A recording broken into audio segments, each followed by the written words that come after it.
Hello everybody. It's really nice to be here. First of all, thank you to Shamara, CTE and the team, hard-working team, for this really kind invitation to be here. I can't believe it's the first time I've been amongst you all. So I'm Dulcie Dixon McKenzie, and I suppose it's important I mention that because I'm married to a wonderful man named Ian. So my name is Dulcie Dixon. For many years people knew me as that on the radio, BBC Radio Leicester 104.9 FM, Dulcie Dixon on a Sunday afternoon. So I keep that name, Dulcie Dixon, but I'm Dulcie Dixon McKenzie, and I'm the director of the Centre for Black Theology at the Queen's Foundation. And I'm a member of the leadership team there at Queen's. So I've been there for the last 10 years, and I really enjoy my work. But first of all, I've been asked to give you a sense of black and womanist theology, because that's what we do at Queen's in the Centre for Black Theology. And so I'll be speaking briefly about that, how black theology, womanist theology, can be used to challenge racism and how it can be used in the conversation of racial justice. So I'm going to try and give you an example of how black and womanist theological frameworks could respond to issues of racial injustice, highlighting just two resources. I'm going to assume that you will have heard of black and womanist theology, but like many of our students that come to us, they ask us, what is black theology? And I'm going to assume that is the same question that many might have even in this room. But we'll try and do that today, and I'll keep to the time. How can black and womanist theology help to shape the conversation about racial justice and advance the thinking around racial justice so far? I really appreciate, Shamara, how you've taken us on a journey reflecting back on the good work you have been doing at CTE. It's good, but as I think all of us will agree, there is much more to do. So I am at Queen's Foundation, so let me talk about that first. And I've been there since 2014, and since then I have led in the development of theological studies for students primarily from black majority churches, black majority Pentecostal churches. And so over the last 6 years, it's been a joy to see cohorts coming from various churches coming to Queen's to do a master's degree in theology and transformative practice. And so part of the strategy has been to offer a low-costing taster course at undergraduate and postgraduate level to give people the chance to sample doing theological studies at higher education level.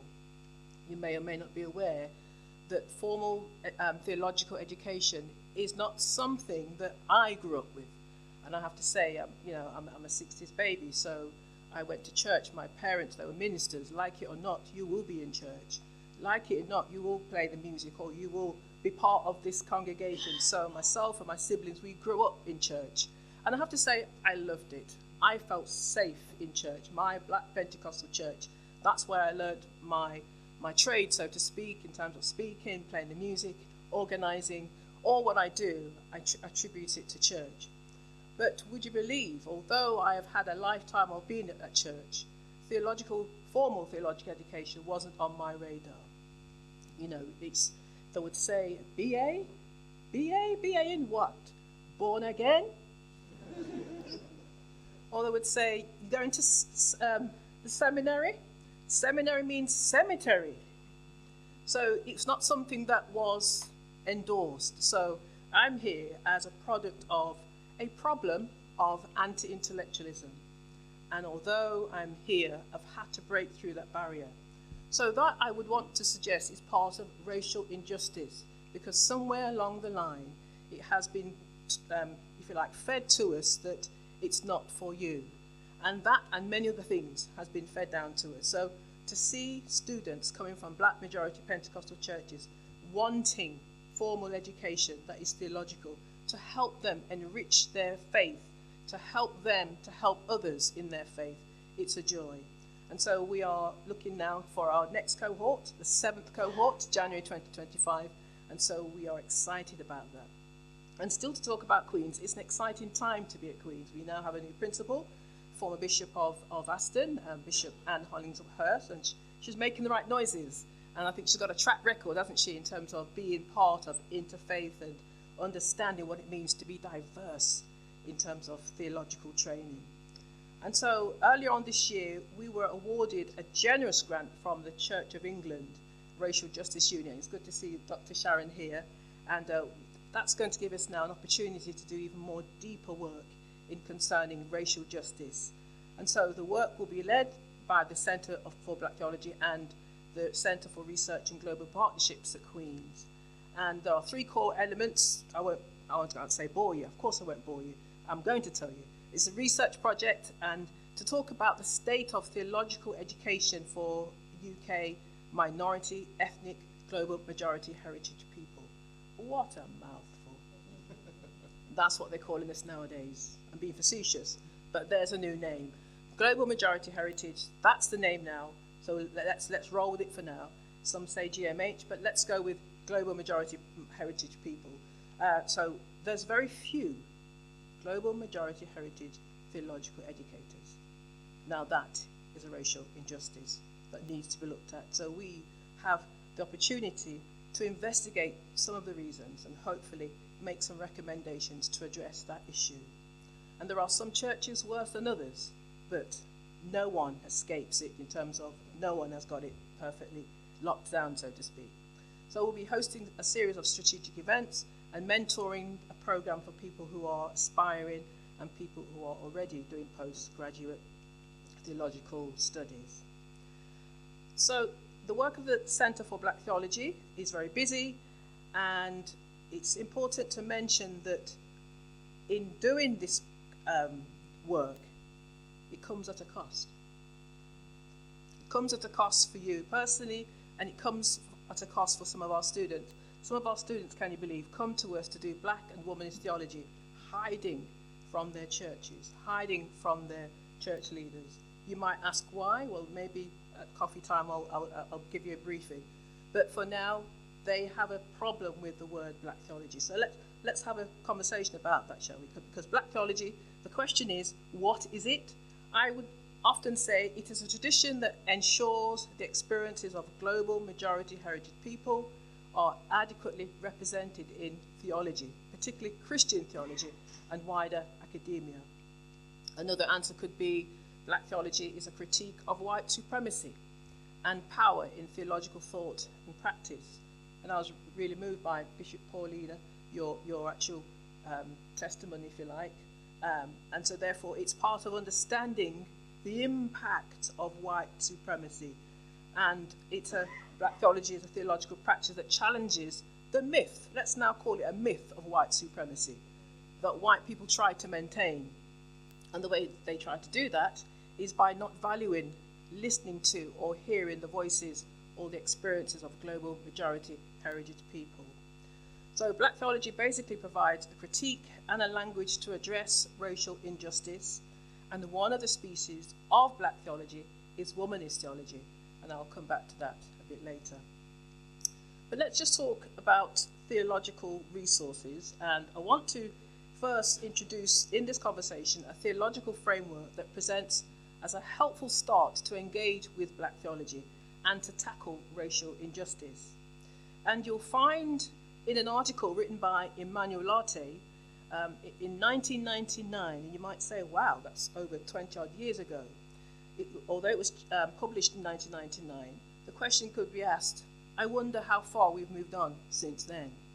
And when you reread that article, in terms of Emmanuel Latte, he was trying to help us in this British context to get acquainted with black theology.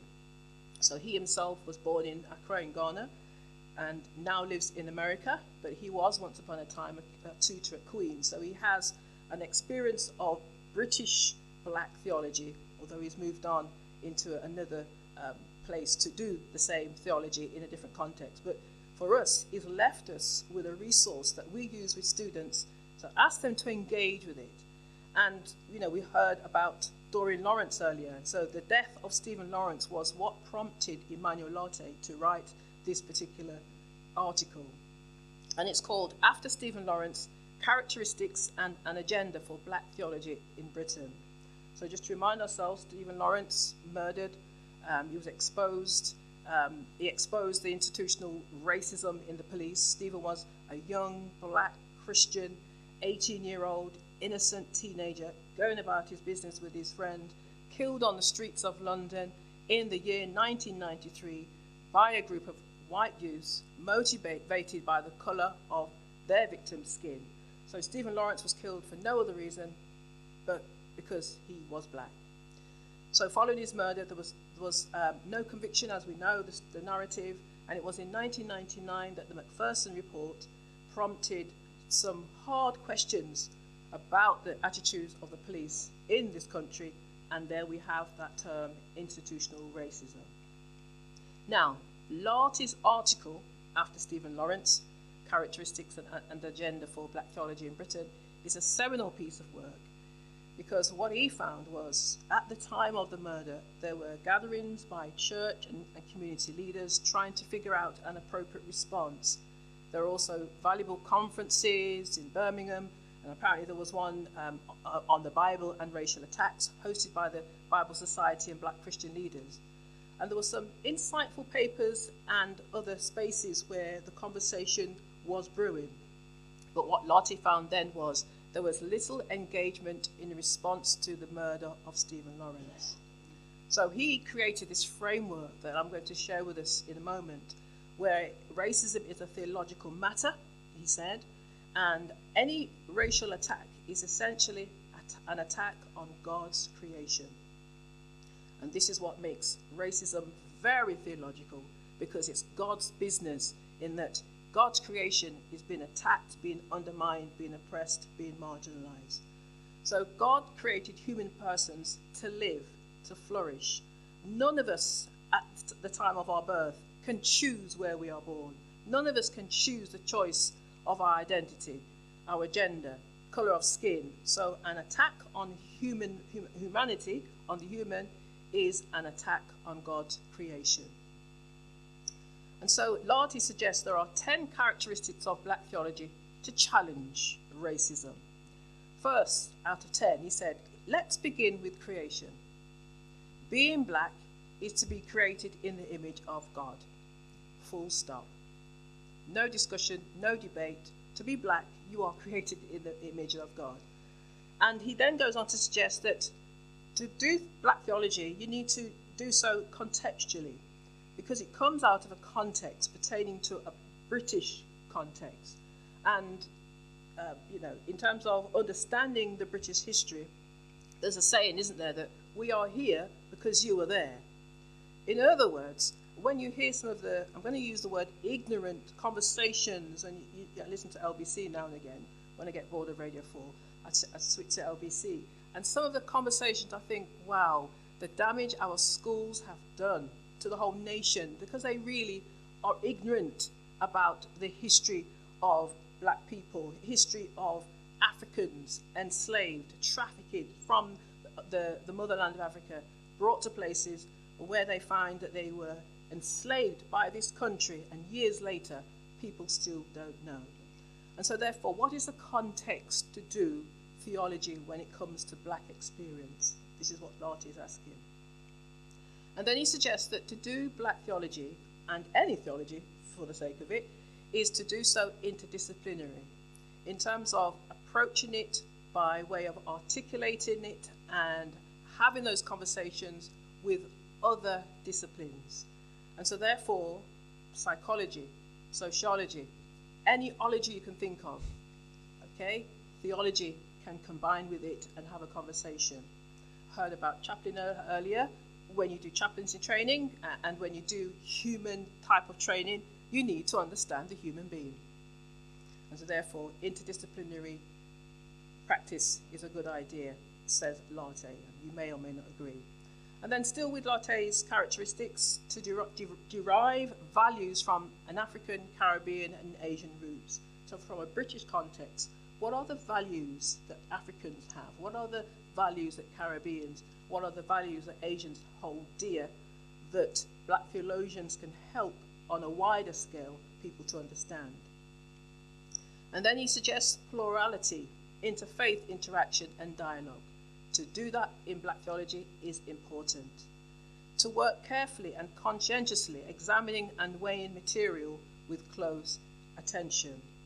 And then coming down, he suggests that we work to work with any individual who share our vision and goals.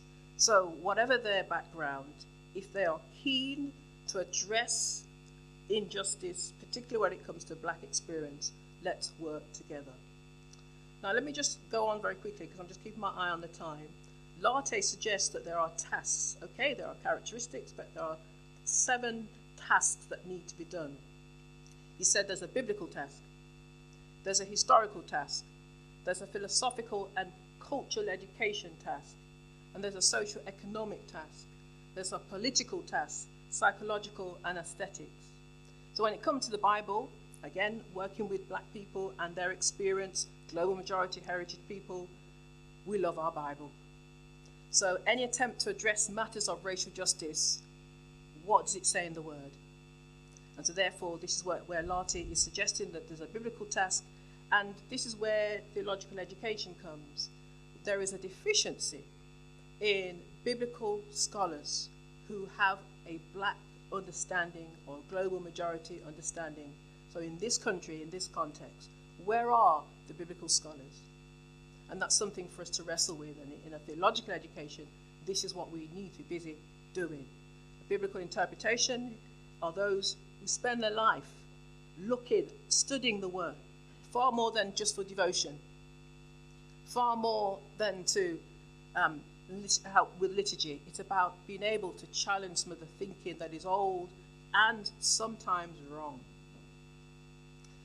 However, the number of black biblical scholars is a place of work that needs to be done, and the historical task is something what I mentioned earlier. There needs to be a careful tackling of the past where it comes to black experience. What is the truth, and what is the truth that is there that hasn't been told, that is yet to be told?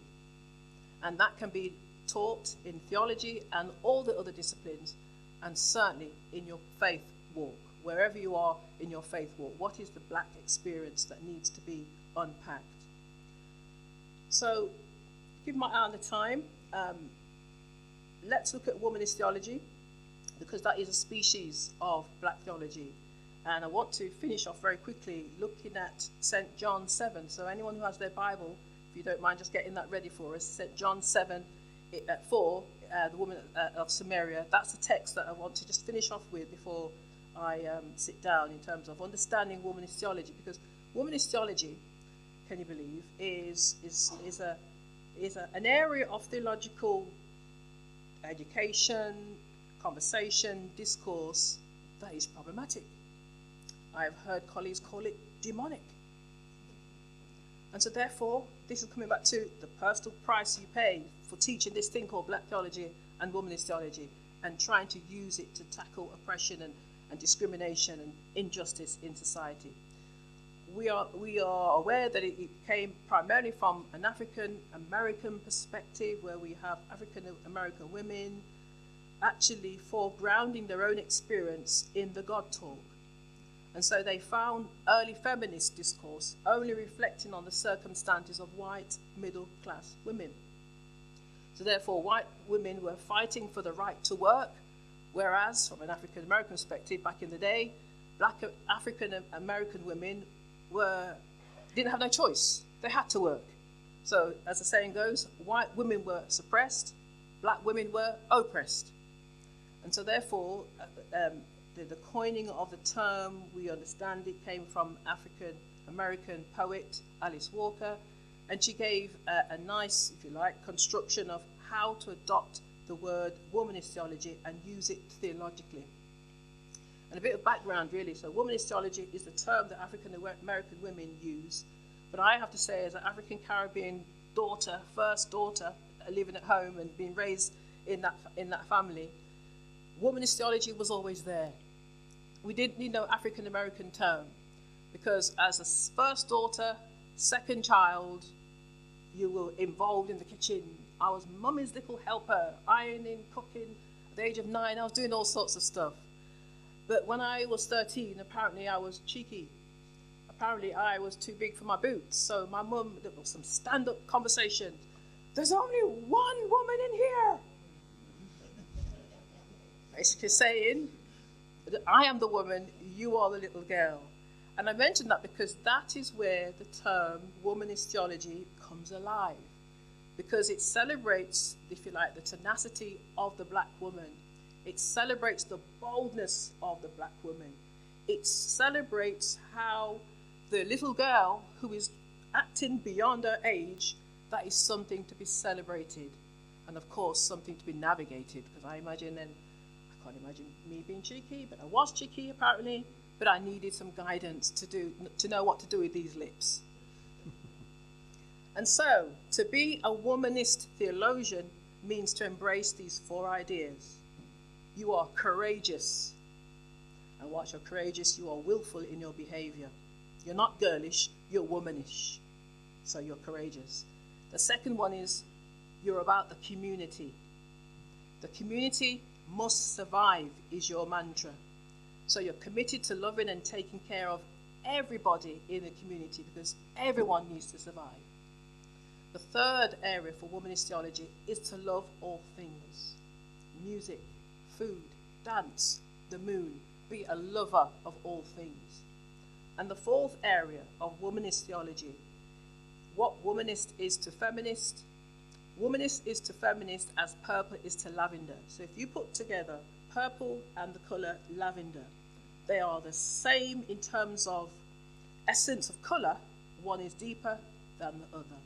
So where is the deep conversation that we need to have as women together, feminist and womanist, in relation to the black woman's experience? So the aim of womanist theology is to address the lack of attention to the black woman's experience, because paying attention theologically to the black woman is something that hasn't really been there. And part of our education at Queen's and everywhere else where they do womanist theology, the story of Hagar, Sarah and Abraham is a classic. And if you were to read that story again and again and again, and with womanist lens, you will appreciate the life of Hagar, who was basically used and abused by another woman. And the woman who used and abused her did it because of the patriarchal understanding of the world. She was valueless because she had no child. So she went about fixing that for herself to give herself some value. So feminist, womanist conversations, there's so much more scope there for us to have in terms of understanding each other and helping each other.